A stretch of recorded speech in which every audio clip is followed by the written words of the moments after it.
Hey everyone, if you want to improve image quality using remove.bg in 2026, you're in the right place. In this guide, I'll show you how to get sharper, cleaner, and more professional-looking results. Image quality refers to how clear, sharp, and detailed your final image looks. The most important step is uploading high-resolution images. Make sure your subject is clearly visible and not mixed with a cluttered background. Go to the remove.bg website using your browser. Upload your image by clicking the Upload button or dragging and dropping it. Remove.bg will automatically remove the background and optimize the cutout. If available, choose HD or high resolution download to maintain maximum quality. Always download your image as PNG to preserve transparency and quality. Do not compress your image too much after downloading. Use editing tools to refine edges and improve details like hair and outlines.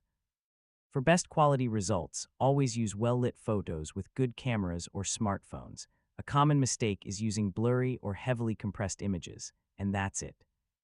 You've successfully learned how to improve image quality in remove.bg in 2026. Thanks for watching, and I'll see you in the next tutorial.